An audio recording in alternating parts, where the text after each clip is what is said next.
Hello, hello. It's me, Arden Lee, and today I want to talk about one of my favorite subjects, which is creating a home environment that you love, that sustains you, and which feels soothing to your energy so that you can have that space that feels safe to you, and then you can emerge out into the world feeling even better. So before I get into that, if you don't know me already, I am the creator of the Repatterning Project, and I would love to invite you to check out the repatterning modality in the PDF link below. You can download that and see what we're all about. You can also come and join the Repatterning Parlor on Facebook, which is a community of like-minded peers and individuals who are all getting together to optimize their beliefs, hack their happiness, and improve their lives and reach their goals. So come and join us there. We would love to see you.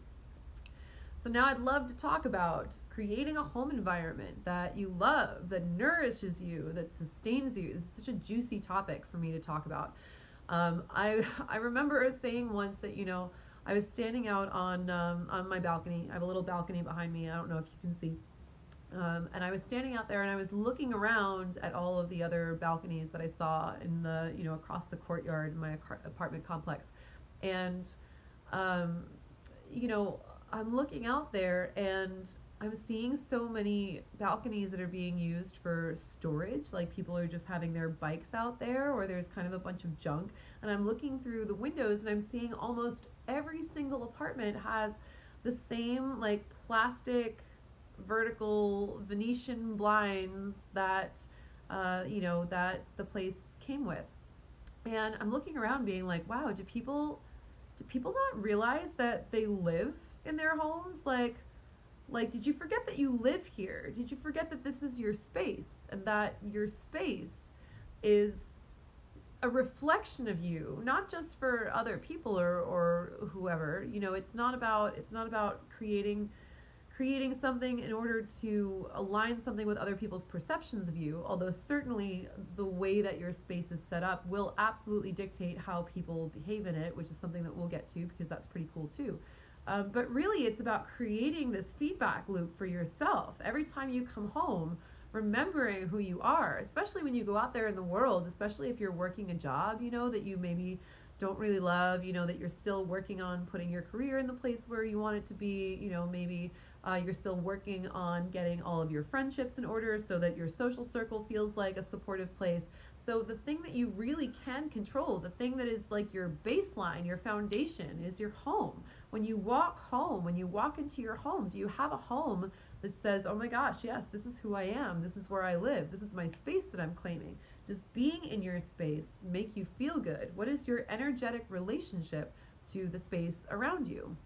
So these are all really important questions. So when I moved to Los Angeles, I moved to Los Angeles from New York, and so I'm just going to break down how I did this because I get kind of wary about talking about this topic because as I mentioned before, it tends to involve budget, and I know that we are in a time of a lot of economic distress. And I don't want someone watching this video and being like, oh, well, it was easy for her because she has XYZ, or look, like she must make a ton of money or whatever, and that's why she's able to live in a place like that. And you know, certainly I don't want to downplay or minimize any of the economic disparity that we're currently in. I think if you guys know me, if you guys know that, if you guys have watched my videos, I am absolutely a huge advocate for more and more equality, for the minimum wage being raised. I have probably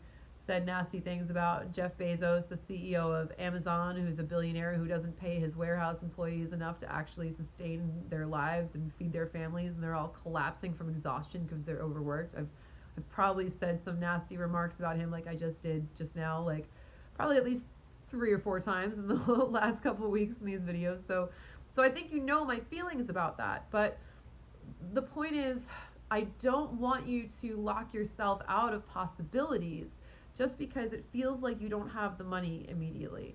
So there's a lot of ways of doing things, and there's a lot of options in order to create that space that you truly love. And we are also in an age, you guys, where because we can do so many different kinds of work from the internet, we really are at an age where you don't need to live in a big city like Los Angeles or New York anymore to work in, to have a fulfilling job. Or even, for me, um, like as a creative, as someone who's always wanted to be involved in the arts, I always felt like I had to live in a city. And I still live in LA and I really enjoy it here. But I feel much more like I would still be able to create. I would still be able to, we have YouTube right now. I could be talking to you from anywhere. So there's really so much more freedom in being able to live somewhere that is a little cheaper, that you really, can find an affordable space that you love. So even though not everyone may have the luxury, maybe you have children who are in a school, maybe, whatever. There is much more and more freedom toward moving somewhere that's a little more rural, that's a little more, out in nature. It's healthy, whatever it is that you need. There are more and more options that are becoming available. So it's easier to live, not in a major metropolitan area that tends to be really expensive and still stay connected. It's easier to do that than it ever has been before. And even wherever you go, you're always going to find community. So open up your minds a little to the possibilities of maybe living somewhere that is cheaper, but maybe finding a way to be happy there, to really not just finding a way, but really embracing the fact that you can still remain connected and live somewhere that doesn't have the same clout or isn't maybe perceived as being as cool. But ultimately, if it's making your heart happy, it's so much better to live somewhere that is, a little less central than it was, to live in, for me anyway, to live in Manhattan for, however many years I spent there, thinking that like I had to be like right in the middle of everything. And I didn't even want to live in Brooklyn. I was like, I have to be in Manhattan. It's a matter of, it's a matter of pride or whatever. And meanwhile, I'm living in,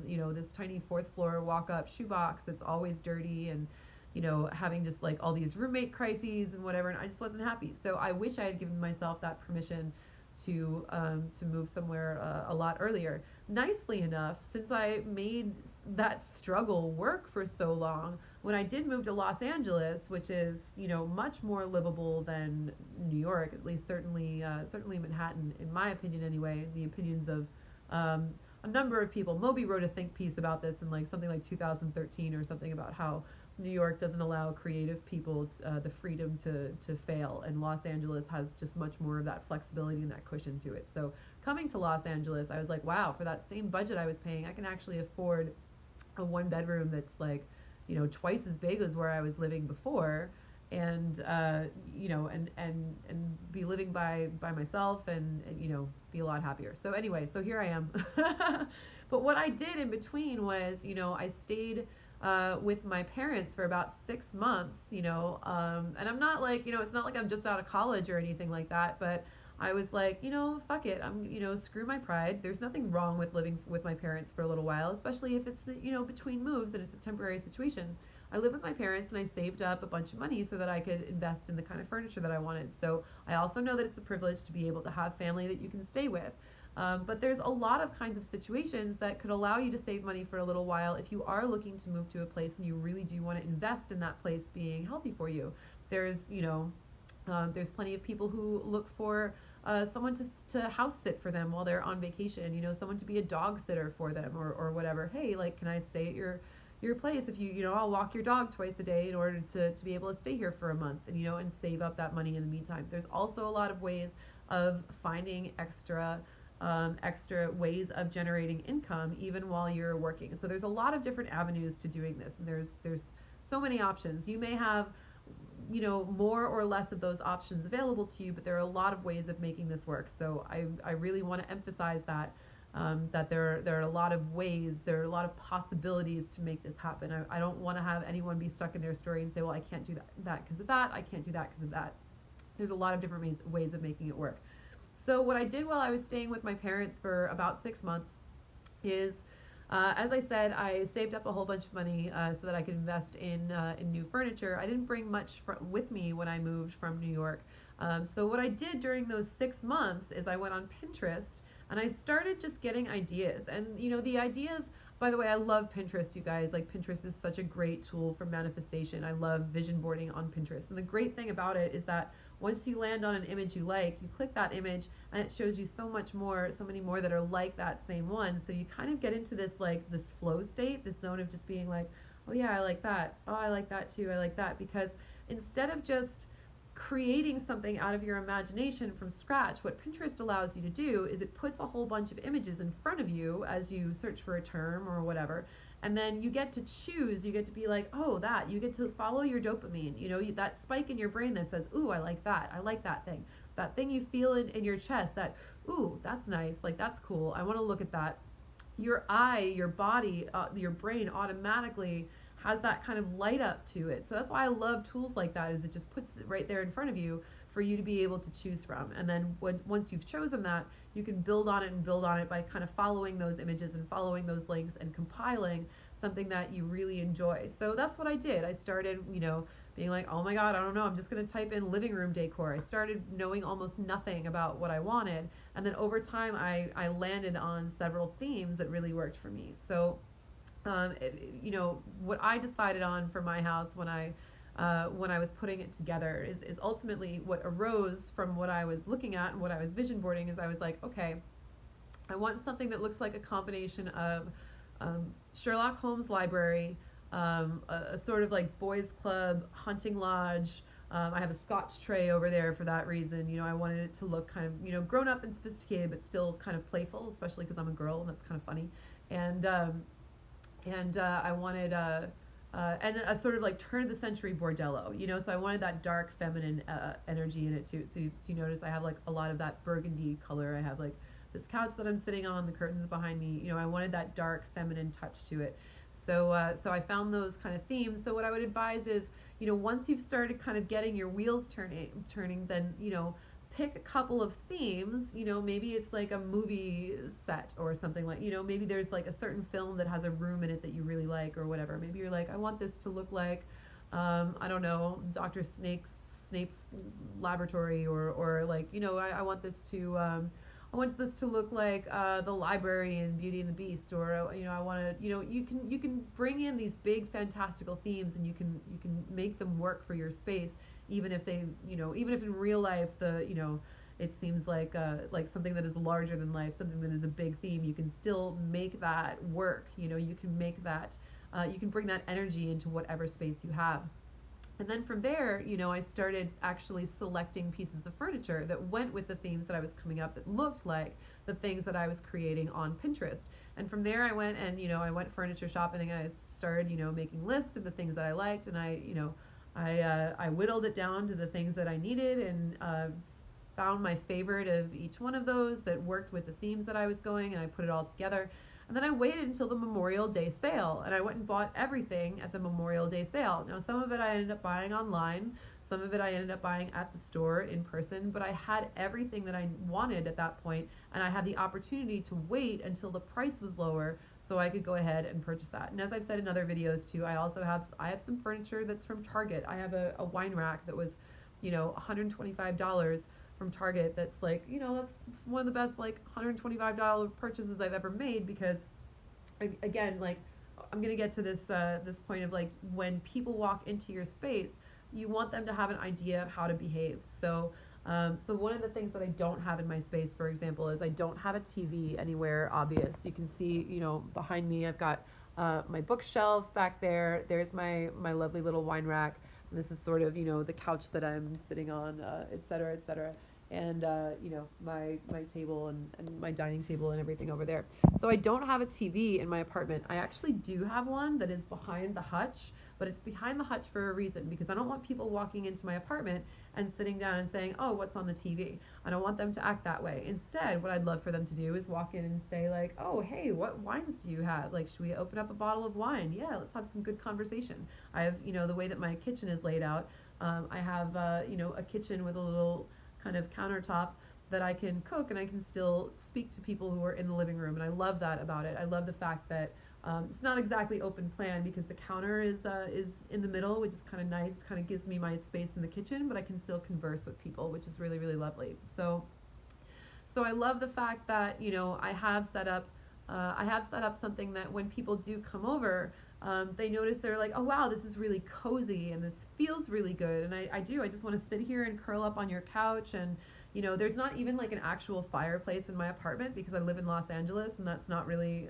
that's not a thing that is typical out here, at least, unless you have a little bit more money than I have or whatever. So I don't have, but energetically, I brought in that feeling of like, being cozy around a fire. I have my bookshelves and I have all my candles. I have this space that is laid out to be like, when people walk in here, yeah, I want you to sit down and have a glass of wine. I want you to sit down and have, a hot mug of tea or whatever. And have that space that is warm and cozy and conducive to that like nice deep conversation and cuddling and being chill being chill, but really having that space for really good like deep talks and connecting. So, and of course it is, like I said, like, it's a reflection of me, so it's a little dark, it's a little goth, and it's a little witchy. I've got a bunch of little bottles of dried herbs and incenses and everything that I absolutely use. That's another thing that I love too, is when people come over and they're going through something, and it'll be like, oh hey, well here's a candle to use, or here's some of this stuff that I just have lying around. Let's light some incense. Let's cleanse the space a little bit. Let's get you feeling better. So again, it's just everything in my home is set up to the way that I want people to behave in it, the way that I see myself, the way that I want to create that feedback loop for how I continue to see myself, and the way that I want other people to see me, mostly for myself, of course, but of course I want people to know when they enter my space, I want that question to be answered, like, who are you? When people, are getting to know me and they visit my home for the first time, and it's like, wow, who are you? My space answers that for me. It's like, I don't even have to tell you who I am. I'm just already living that life, and I'm already living that life to the fullest. And of course, it tells people how I expect them to behave when they're in my space, and that does seem to work out for me pretty well. I have some lovely dinner parties, and I'm even having a friend over in just a bit. I'm gonna make her dinner, and she's actually gonna come on here and do a couple videos with me in exchange for my making her dinner. So stay tuned for those too. And thank you again for joining me. And I really hope that you see how this can be accessible, and I really think it is something that is worth prioritizing. Having that space, that home space, to keep you grounded and to make you feel good, when the world out there is uncontrollable, can you come back to your home space and be like, wow, I feel good here. Like, this feels good. It feels comforting. That's going to contribute to how your mood is in a really, really big way. Having that space you can come home to and unwind in, that heals you and nurtures you just by the energetic relationship that you have to all the objects in the space that you've chosen because they make you happy. So I really advise doing that. I really, really advise prioritizing that and making that a reality as much as you're able to. So thank you for watching, and I'll see you next time.